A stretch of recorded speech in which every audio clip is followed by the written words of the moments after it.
Hello, So people. I got a Christmas present sent to me, and it is kind of a Christmas present for both me and Eugene. Okay. And if you're wondering why all of these books are here, I'm about to explain.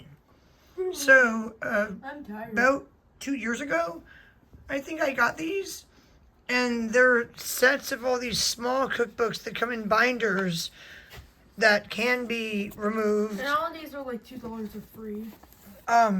I got these for free, and these are from 1950, and these are from 1955 and 1956. Okay. So I'm going to temporarily remove it. As you can see, there are a bunch of little books and binders. You can clearly see this. Temporarily remove the newer ones, which are interesting because I made a video when I got these. I called them the MSG cookbooks because at this point in 1956, monosodium glutamate was a new ingredient that had to be included in every single recipe. Like your traditional Italian food, your traditional French food has MSG in it, kind of every single recipe. So, By the way, it's not unhealthy. It's perfectly fine. yeah, that's actually kind of true baby. for most people. So, basically, I collect old cookbooks, and these are two interesting ones. This is one of the ones that fell out of this. So I'm going to talk about this really quickly. It was a set of, as you can see, 24 cookbooks, but as you can see, it's old from 1950 and damaged, and actually all of the ones in the middle are basically okay. It's just like the front ones here must have gotten like rotted or ripped off at some point. And if you very, very gently lift it and flip it, you can see. I'm not going to do that.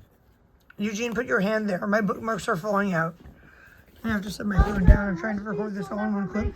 So, yeah, so see, the one in the back is clearly still a solid book, and this is the one that actually went in the back behind that, and the back of this one is missing. So it was like this when I got it, basically. So when I was looking for Does this have an M on it? cookbooks for children online, I'm not sure. It says something on the other side. We'll see momentarily. When I was looking at cookbooks for children online, because I previously Googled these cookbooks, something interesting came up, and it was one of the books that's missing from the back of this set. Okay. And it is... Is this one cookbook? It is one cookbook. One of the little thin ones is missing from the back of this set. I'll mind if you're missing one cookbook. Well, I don't mind if I'm missing one cookbook either, but when I went for sale on the internet and somebody was offering to buy me a Christmas present, and the Christmas present was supposed to be a cookbook that was very much more valuable and sold out like right before they bought it for me because there was only one for sale. So I'm going to cut the package open as soon as I look at this really quickly to show you which one it is. I'm now shining a light at this.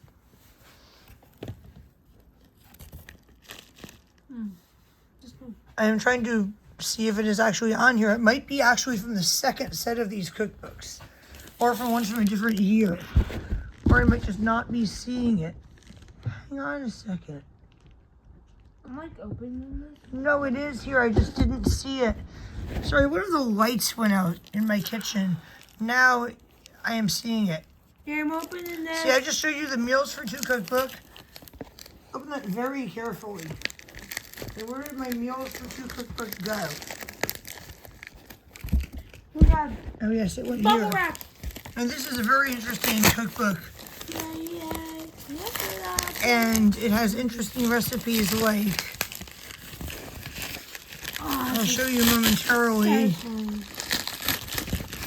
bookmarked a lot of pages in this. All of these ways you can cook eggs. Do not damage that when ripping it open. Trust me, I will. My favorite one, I can't find it. Some of my bookmarks fell out while we were moving all these books. And sorry for putting my phone down while talking, but I just have to do this. Come on, clip. No. Okay, so What the? So when they ordered this, they accidentally put their address into Amazon, so I have to very carefully actually open that because they wrapped it up in cardboard and taped it quite a bit. Why? Give me a look at this for a second. I just wanted to show them like what's in one of these cookbooks, the Meals for Two one. Mommy. Help your husband get his raise by serving the boss point lamb chops with a border of mashed potatoes. If you want to make them fancier, you can wrap them in bacon. Here's their recipe.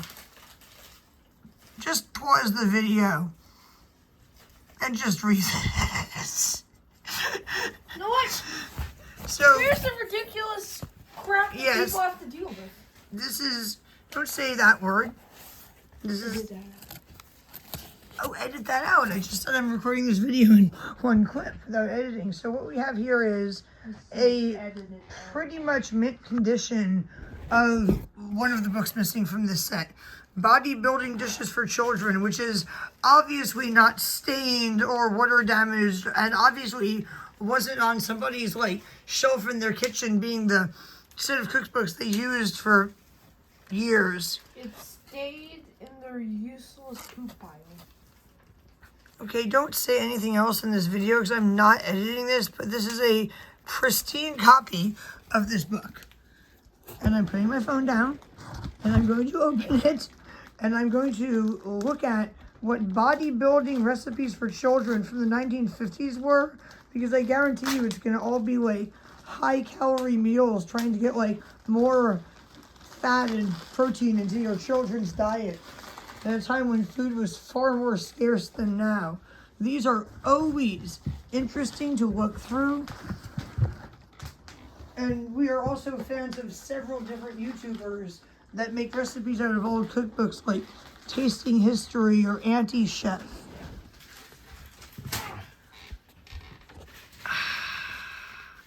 Bodybuilding Dishes for Children, 1950. A well-nourished child is a happy child. Vitamins are their spark plugs. Menus, cereals, soups, chowders, main dishes, vegetables, salads, breads, sandwiches, beverages, cookies, desserts, candies. Okay, that's really interesting. It includes things like cream of spinach soup, cream of potato soup. I'm sorry, I just like flipped open the first page while focusing my camera on this. Liver soup, liver vegetable soup, asparagus tips. Okay, yeah, this is very interesting. Copyright 1942 and 1949 though, so these are from pre-1950s. Like it's like been reprinted in 1950. Oh, this is so interesting. They will grow. Can I just get to one recipe? Yeah. Menus for the preschool child. This is actually like, feels like it has like never been flipped through.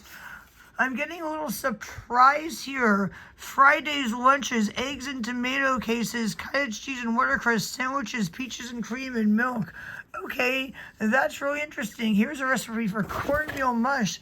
This book is literally like in my opinion, possibly untouched. Like maybe they got the whole set as a wedding present or something and they just like never read this one. Cream of spinach soup. 1 pound spinach. 4 cups veal or chicken stock. 2 tablespoons fat. 2 tablespoons flour. 1/2 teaspoon salt. 2 cups hot milk. Pimento, diced. The only thing difficult to get around here would be if I decided to make it with veal stock. I'm not sure if there's a store around here that sells veal stock. How about turnip soup or liver soup? This is a great book. Soup from chicken or turkey bones. Wow. The Meals for Two one has a chicken foot soup recipe or chicken foot broth recipe. Well, this is very interesting. Very interesting. Anyway, I'm going to end this video. Eugene, say Merry Christmas. Because this is kind of like a Christmas present for both of us. Shirred eggs,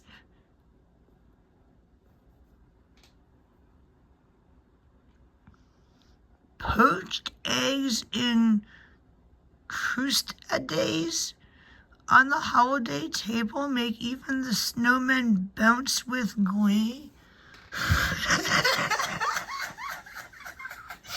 Okay, what we're gonna do is we're gonna make a cooking series like Jamie and Julia, where it's like Adrienne, Eugene, and these old 1950s cookbooks. Adrienne, Eugene versus old 1950s cookbook. These are so interesting to read.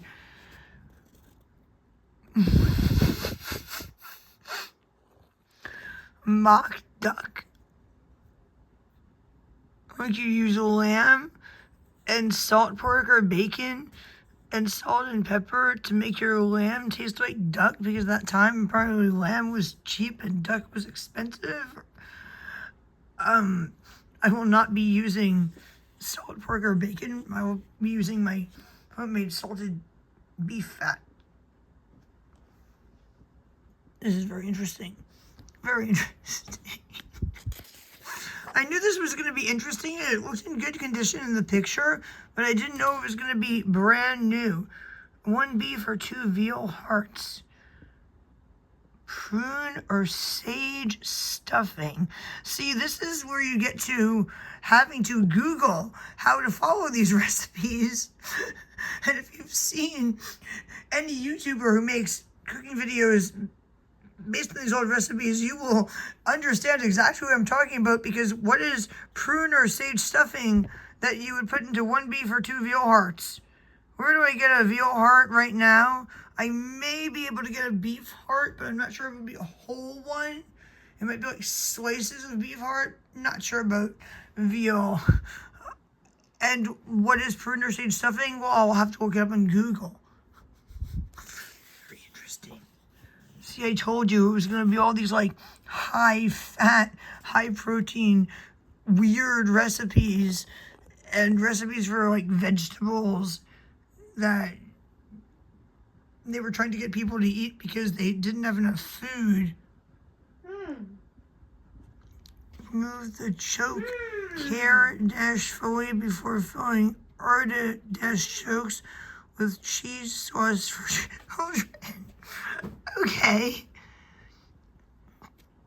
The valuable but less popular vegetables will be welcomed lest we have baked in a ring mold. This is interesting. It's like brand new. I don't think it was actually ever touched. I feel like I'm like damaging it. Eggnog with raw egg. Oh, I always bookmark recipes with raw egg. I have recipes in old cookbooks with raw egg.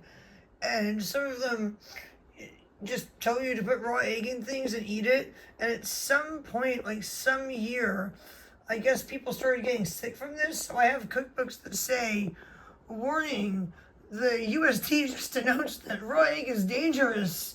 So be careful following the recipes in this cookbook. Let me see if I can find one. I think it's right here in the chocolate cookbook. Where's the chocolate cookbook?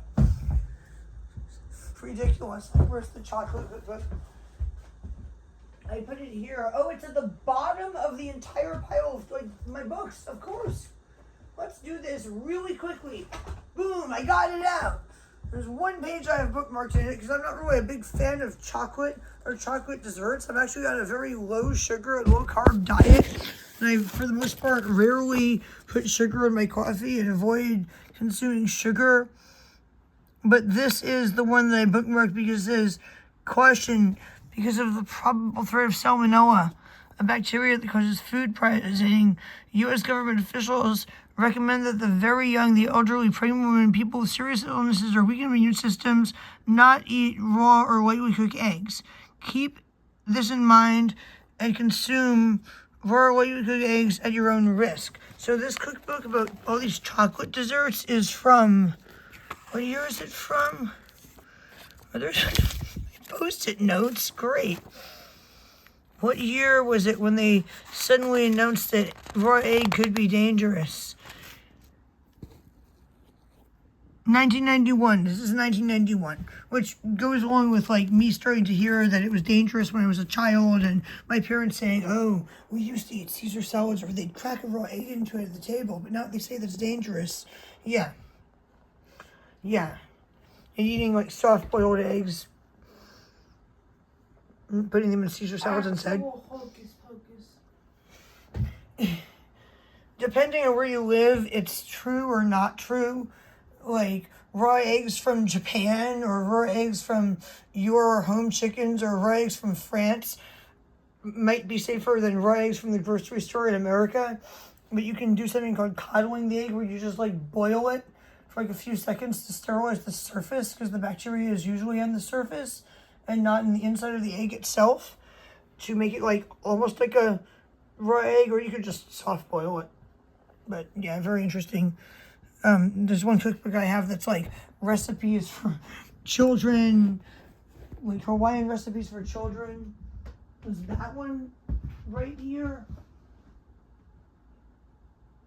Oh dear, it actually is. This one tells children to crack raw eggs into smoothies at home. This one's really interesting. It's made by a corporation, actually a few corporations. See, the quick as a wink breakfast drink with the Dole banana uses 1 raw egg. And it doesn't have any warnings in this whole book about the dangers of eating raw egg. You can tell that it has been used in a kitchen because somebody once put a cup on top of it. There's a handwritten letter to the person it was gifted to, and it was made by